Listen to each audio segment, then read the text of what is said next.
Hey everybody, Dave Briscoe back with Briscoe's Better Boating. I'm here today with longtime student and friend, Steve Oken. Good to see you, Dave. What's up, Steve? That's going great. Hey, what better to be a winter here in Florida? Right, here we are.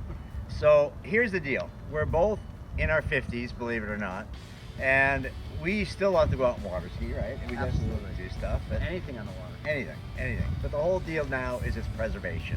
So we're trying to preserve ourselves so that we can keep doing it. So we're going to show you a few things today. I say we go wakeboard. We can do that. We can do maybe some base 180s for wakeboard. Show you how to have fun doing that. Some surfing. Try maybe a 360 on the surfboard. We'll do some slalom skiing. Maybe hit the course for the first time. Some shoe skiing or barefoot. One or the other. Shoe skiing is a little bit easier than barefoot, not the speed, but it's a good training device for it. And then we'll wrap it up with some discing. Sounds great to me. Let's get out on the water, man. Let's hit it. All right, sounds good. The greatest thing about wakeboarding is you can learn something new almost every time you go out on one of these things. Surface 180s are key to the basics. Use your hips to rotate, either ride regular or switch, slow the boat down to about 13 miles an hour to make it easier and a lot less abusive for your student. Once you can ride regular and switch, learn how to actually cross the wakes both ways. Then you're ready for this. Steve just started with a one wake toe side 180. He's going to come back with a switch toe side wake 180 to mirror image it. Now he's going to go outside the wake. He's going to turn the board back around switch, and he's going to come in for what's called a switch heel 180 or a half cab 180. Right there, he brings it around to regular. Now he's going to go outside the wake and come back with a heel side wake 180. This is the base of every takeoff and every landing. So once you get the surface 180s dialed and you've done one wake 180s, it's time to try to start taking them wake to wake. Well, sometimes the rope's too long and the gap in the wake is too wide to make it. Every wakeboard rope, most of them, not every one, but most of them have loops. So this is our end of our rope, and if I go down 5 feet, here's a loop that's 5 foot shorter than the end. So if that's a 80-foot line, this is going to be 75 feet. And then we shorten it 5 more, and we're down to 70, and on and on and on. So this rope happens to be a 65 is the shortest loop I can go.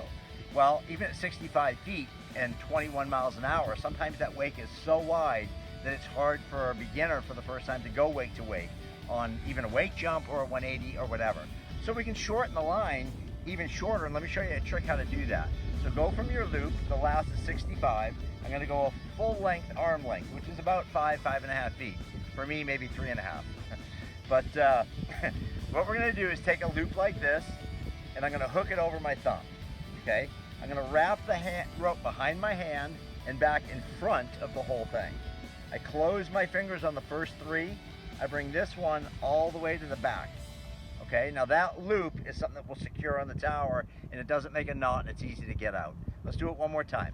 Loop, cross the thumb, behind the hand, back out front. Close on 3, bring 1 to the back. Okay? Once you have all that, you're going to put it up on the tower, and we're ready to go. If your rider still can't clear the wake at that length, then shorten it another 5. There's no harm in shortening to learn how to do this without beating yourself up. It's about preserving. Remember that. So let's move on to wake. Here we have a shortened line. Steve's going to come in for a toe side wake to wake 180. Plenty of height, takes it around nicely. He's now going to do the mirror image of it, which is a switch toe side or a toe side half cab, and he brings that wake to wake, again thanks to the shortened line.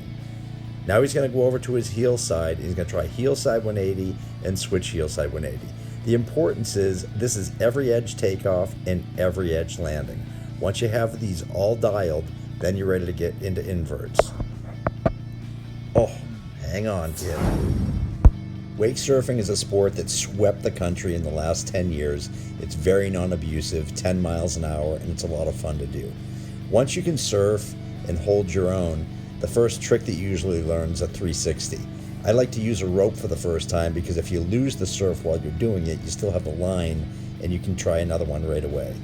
Watch as Steve touches the water, does a backside 180, and as he comes around, he still has the line pulling him. So in case he loses the surf, he can get right back up and try it again. As you wrap the line behind your back, you want to keep your fingertips against your body and your thumb, I like to say, right down the crack of your butt. You touch the water, You do a backside one by pulling your foot back. It's almost like you're wiping dog crap off your shoe. You watch as Steve pulls it around here, and the rope helps him finish it. It's a great way to learn your first three, so try it out and have some fun surfing. So Steve's never been in a slalom course, but he's been slalom skiing most of his life. So what we're going to do is take a slalom course, and this is a rough diagram. Typically the boat comes down the middle of the course, and the skier's job is to go around the red balls on the outside. What we're going to do today is we're going to drive what's called a mini course. So I'm going to divide the outside boat guides with the ski turn balls. And I'm going to have the boat drive down this path up here that's about halfway in between these two. Steve's going to try to go around the red ball on his right first, and the second boat guide on the left. Boat on the right, or ski ball on the right, second boat ball left. And he's going to try and go around all six. If he makes the pass, we'll come back the other way and split the difference between here and here. He'll do the same thing. I'll drive here, he'll go around red on the right, second boat buoy left. Red right, second boat buoy left. If all that goes good, we'll go middle of the course and he'll try to spray the outside balls. That's what we're doing. This is Steve's first time attempting a slalom course. The beauty of the mini course is it allows a narrower cut, which means you don't have to be as aggressive through the wakes.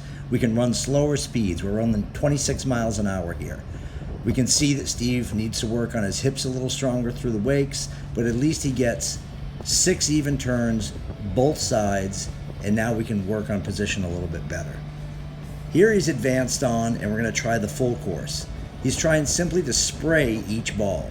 It's making him have to cut a little harder, working on staying down through the wakes a little bit better, and getting a little bit of spray toward those balls. It's non-abusive, it's still 26 miles an hour, and allows you to still, in your 50s, to go out and have fun on a course without beating the heck out of yourself.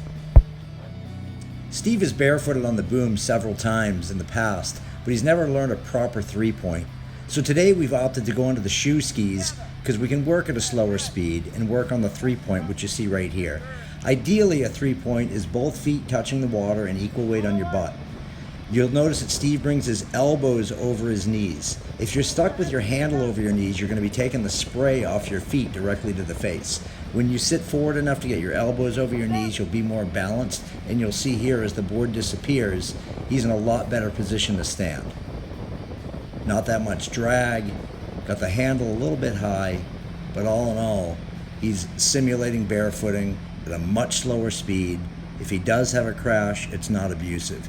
Here you can see he's practicing his three-point again without the board being there. So he simply just sits down, trying to keep the elbows remaining over the knees as he goes down. That keeps your feet flat, it keeps your balance strong, and it'll make it a lot easier when you start to barefoot. Steve did so good on the boom that we decided to take it long line. You can see here he's already got a nice solid three-point set, elbows are over the knees, and the board disappears easily. Once you're up and you're solid, you might as well try crossing the wake. This is something else that's a little easier to do on shoe skis than it is on your bare feet, but it simulates the position really well.